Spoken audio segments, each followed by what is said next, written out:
Welcome back to the show. Today we have Skyler Ditchfield. He's the co-founder and CEO at GeoLinks. Skyler, welcome back to the show. Thanks, Kevin. Appreciate you having me back on. Yeah, I'm excited to have you back on the show. I think kind of what you guys are doing at GeoLinks is very innovative. But maybe before we get into all that fun stuff, let's get to know you a little bit better and start off with where you grew up.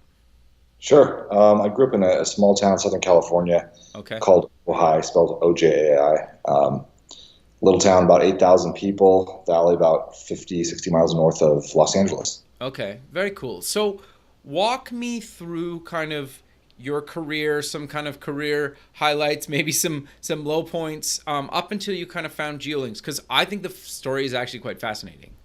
Absolutely. So, my career, so we'll fast forward right out of high school. Sure. My first real job I took was working for MCI WorldCom right at the tail end of the dot-com bubble up in Silicon Valley. Sure. Working as a network engineer up there, which was a good experience. Worked night shift, but it was a tough job. I was the youngest guy in the facility. Took a bit of a beating, in those regards. And it wasn't too long after their impending bankruptcy came and that whole bubble burst, and I ended up moving back down south here to my hometown area. Okay. Took a job at a local computer store, and a couple days in, I realized, hey, I could do the same thing myself. Okay. And started up a computer store of my own, but out of my bedroom at my dad's house to start with, and used $500 I put together. Took a magazine ad out, grew that company over the next few years so that's from 2000 to 2005, out of our small little town to a couple million in revenue. Wow. 10, 11 employees. Exited that in 2005. Then wanted to start some other business ventures at that time. I looked back at how many clients we serviced and thought, wow, had we put all these guys on recurring revenue, we would have been in way better shape than just doing one-time transactions. So Interesting. I'd always had the affinity towards communications, and I thought an internet service provider is the way to go. Had a little misstep in terms of getting that first version of that company off the ground, and then I tried a couple other companies. Bought into something that was a failure, and had a couple bad partnerships and bad business dealings, which, you go through the legal process on, and you learn a lot, and even if you prevail, you don't really prevail. So I'll call that my college for the money burnt and the time spent there. Sure. Which brings me, then to closer to the inception of GeoLinks. And I had hit a low point at that point. I, burned through all the money that I had from my exit. Burned up all my credit. Credit was terrible. I'd had health problems as well, and was a bit demoralized. With some multiple failures, bad partnerships, and things like that had happened at that time, and didn't really know where to go. I was looking at taking on just a regular job or something along those lines, but it just didn't feel like a fit for me. And I had a daughter on the way, which was a very motivating factor. And Sure. I was able to leverage myself into buying 50% of an IT company that was for sale at the time. And through the first, say, half a year to a year of that company, I was able to take the processes that the partner I bought out of was doing on a day-to-day basis and streamline and automate a lot of those and reduce my workload, from a full-time position to a part-time position. And then that's what brings me into starting GeoLinks, where I co-founded it with my cousin, who's 10 days apart from me. We've grown up together. That's great. And we started it out of the weight room in my house with $17,000 we scrapped together between credit cards and a little bit of cash. Wow. And folded every bit back over into that business. That's a little over 7 years ago now. And obviously there's a bit of a lapse from there to today, Sure. but that's the background history. No, I think that's great, man. Like, it's fascinating to me because you've had kind of some successes. You mentioned you've had some kind of, not necessarily failures, but you call it like a learning experience. I think everybody kind of has that, right? Sorry? There's definitely some failures in there too. There was a nutraceutical company I did, and I put about a significant amount of my own remaining capital into it. I raised some money from an investor, and we went out and instead of building the business incrementally, kind of went a Hail Mary approach with a national infomercial campaign. Interesting. And it aired that and burned through our capital, only getting 20 cents on the dollar back really fast. Wow. So there's one failure in there. So they're in there, but they're good learning experiences, like you said. Sure, but I think that's the key to some of this stuff, right? Is people always think that, somebody like yourself all of a sudden started a company and bang, you made tons of money and you're super successful, right? People never talk about, or at least learn about, kind of the things that you've done in the past that didn't work out, right? Absolutely. And even, from the start of GeoLinks, 7 years ago to now, there's a ton of challenges that Sure. could have been failure points and were very tough points that you got to push through and get through. And, I've had more failure than I'd say success overall. But it's, continuing to get up and continue to move ahead and not wallow in the defeat and find your way out of it, because really there is, that mindset that gets you down. You go, gosh, why is this happening? Why are these things not going right? And if you take the time to look for that silver lining, you will find it, and you will find a way out of it. It may not be easy, but it's the only path forward, unless you want to. There's a good line that's you only fail when you accept failure. And so that is a good line. When you accept it is when it becomes real. Sure. So don't accept it. So what exactly is GeoLinks, and why did you kind of decide to co-found it with your cousin and become CEO? Yeah. So GeoLinks, we're a fixed wireless internet service provider specializing in business-to-business, enterprise, small, medium business, government, schools, libraries, healthcare, anchor institutions. We wanted to be a competitor to all the big guys. When we started out, we were in the residential marketplace, but we wanted to move quickly into the B2B marketplace. But we had to get some traction and size to be a viable competitor to the Time Warner Cables, the AT&Ts, Verizon, et cetera. So year 2, 3, we got traction in that department and really started growing. That was when I realized our trajectory was on a pace that if we didn't bring in some additional capital, we couldn't keep that target with the big guys, which everyone told me I was crazy, other than our investor that came along, and still our chairman, good friend, great business partner now. So why are you going into telecom? It's incredibly competitive. It's dominated by the big guys. You're going against multi-billion-dollar companies, and you're going to the most dense places, because most wireless operators or small operators go into the non-competitive, ultra-rural areas, and that wasn't what we wanted to do. And my response was, if we can beat them there, we can beat them anywhere. So let's make a business model that works there. And also, when you're looking at a multi-billion-dollar marketplace, there's a lot of scraps. A percent or a fraction of a percent is hundreds of millions of dollars. Sure. So I knew that there was a place for us where these guys aren't doing their job properly. And as you probably know, a lot of people are aware, customer satisfaction in the internet service provider industry is pretty low. So I knew we could outmaneuver them. And communications, computers, and networking has been a hobby/business of mine since I was probably 15 years old. So that was a natural fit there. No, I think you brought up something really interesting there, because obviously if it's a multi kind of billion-dollar industry, and I know that obviously like being an internet provider and kind of what you guys do, people understand that. But I think the point I'm trying to get across is, like, if there's big guys in a space and it's a multi-billion-dollar industry, clearly there's business to be made there. And then to your point, like, if you can pick off 1 to 10 whatever percentage of these things, you can make a really good business in that. And that sounds like exactly what you guys are doing. But I just kind of wanted to reiterate that for kind of the listener, because I think that's really good advice in itself. Yeah, you're absolutely right. And there's areas we're going head to head with them, we're fighting them for the deals, tooth and nail, so to speak.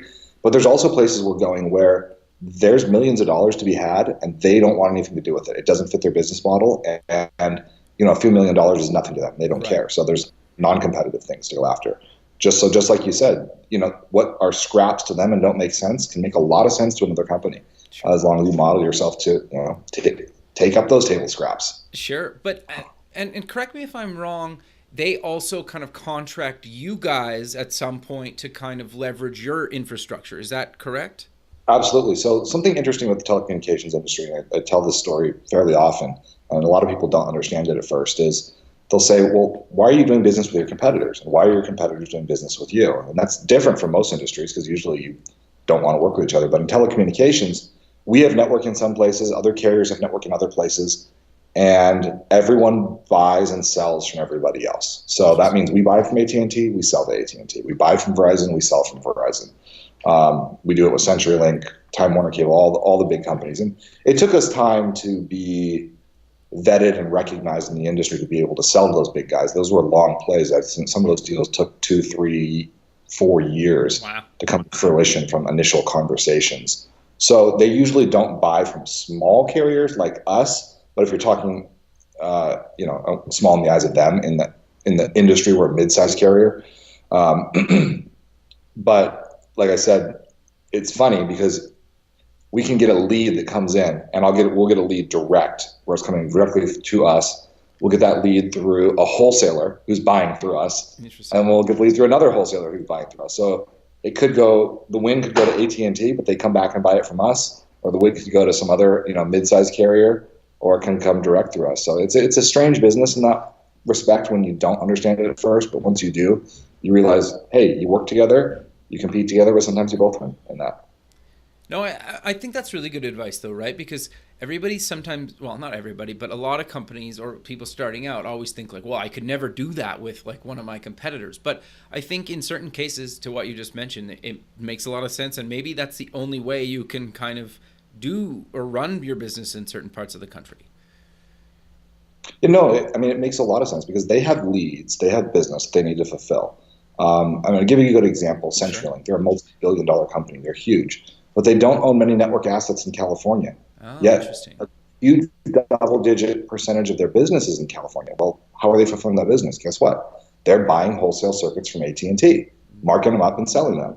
So that's how it works. We're all in the business of connectivity, but we got to leverage each other's networks to get there. So it's really common in the industry. Now, I have run into some other smaller and mid-sized guys where I came to them and said, hey, you got network here, I don't, but I got a deal, let's work together. And they were like, screw you, you're a competitor. Sure. We're not working together. And I said, that's not how this industry works. And they just don't get it. And I think they're limiting themselves severely by adopting that attitude and not understanding really this is a buy-sell industry, both directions. Sure.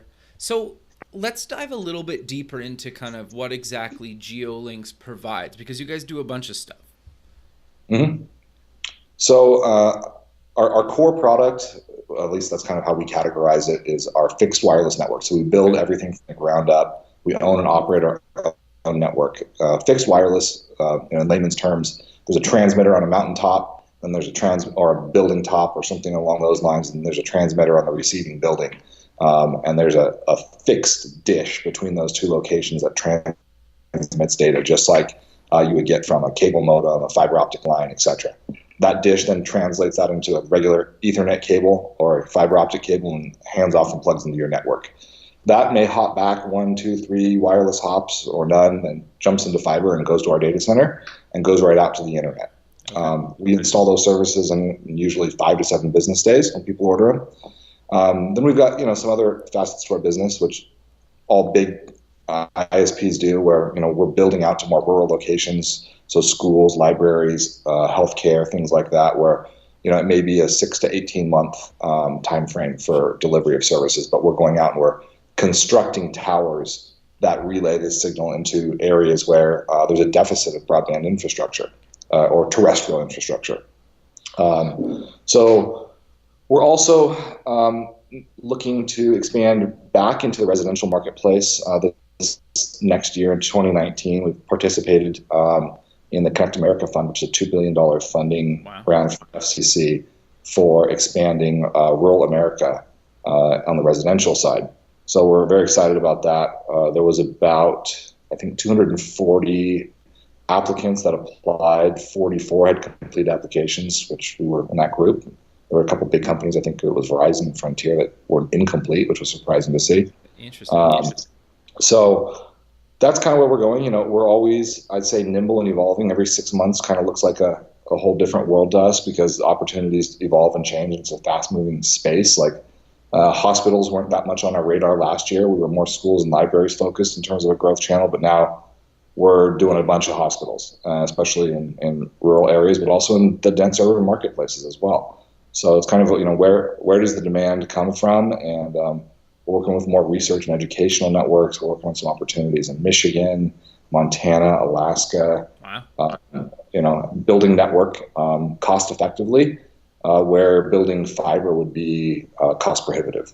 Interesting. Okay. So how do you guys, what do you guys install, or how do you gonna how do you go about putting something in an alternate to fiber in those areas that fiber is not cost effective?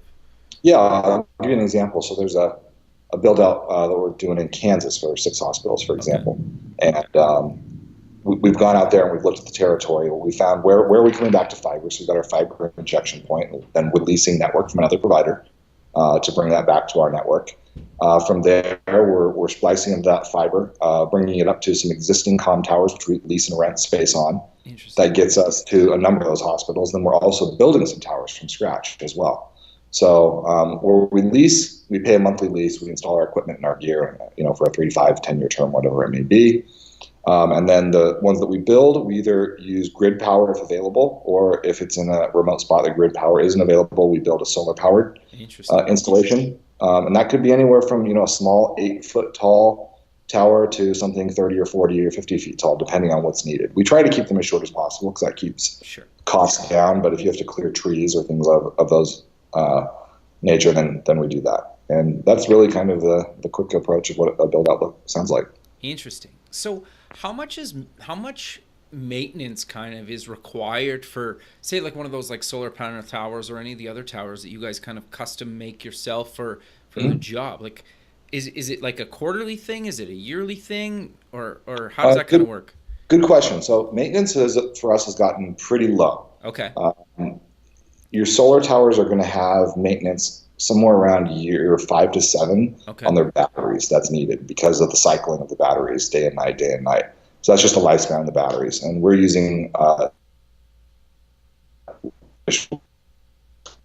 looking at moving to lithium-ion batteries that would move that life cycle out to about 15 years. Okay. They're more expensive up front, but over the lifespan they're cheaper. So it's kind of a debate on, do we spend more money now or do we spend more money later?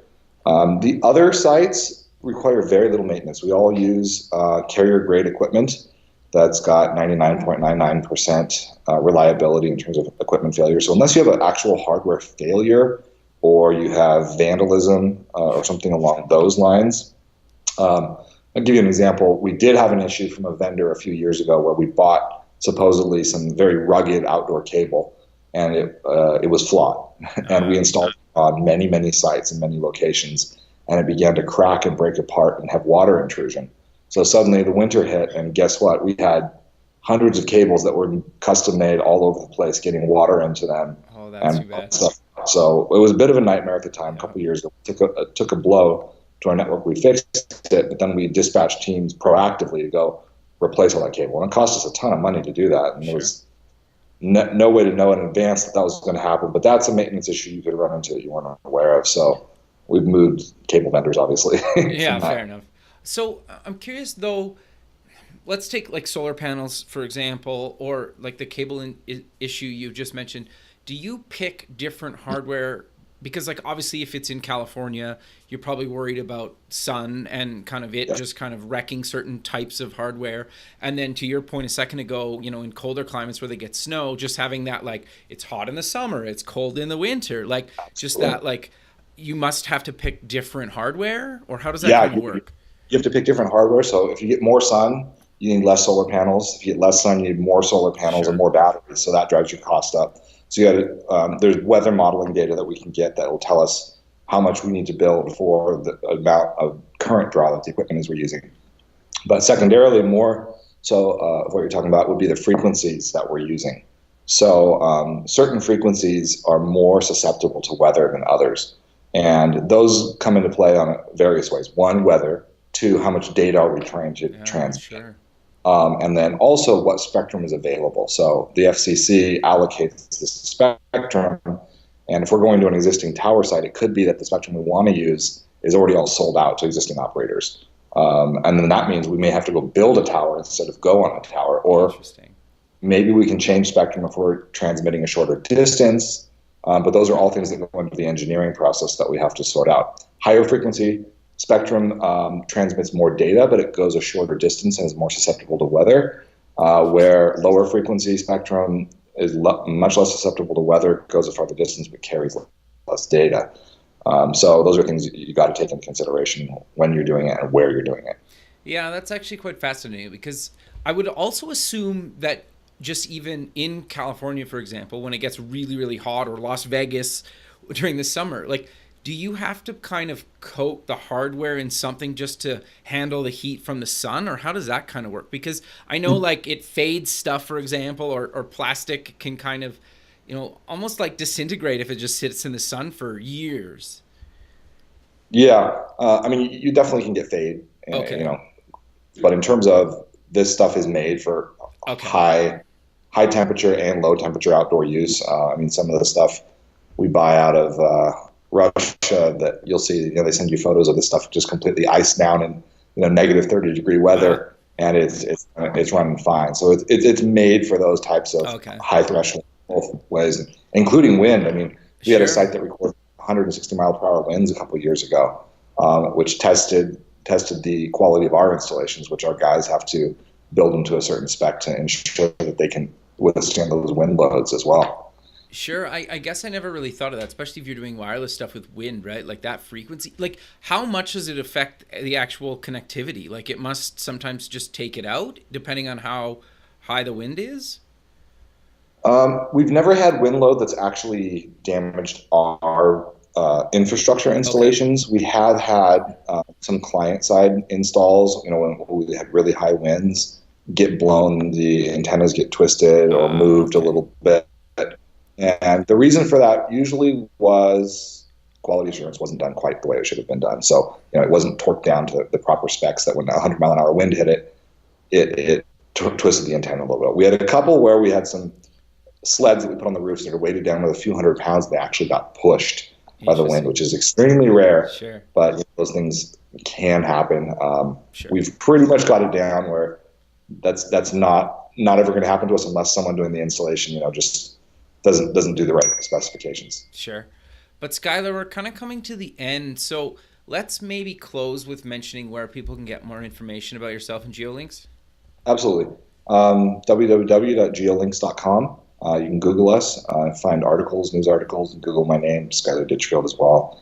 Find the articles about myself and the company. I think that's a great place to start. Or GeoLinks, I think, / news. And there's a listing of our news articles there. Perfect, Skylar. Well, I really appreciate you taking the time out of your day to be on the show again, and have a good rest of your day, man. Thanks, Kevin. I All right. appreciate it. Thanks. You too. Okay, bye.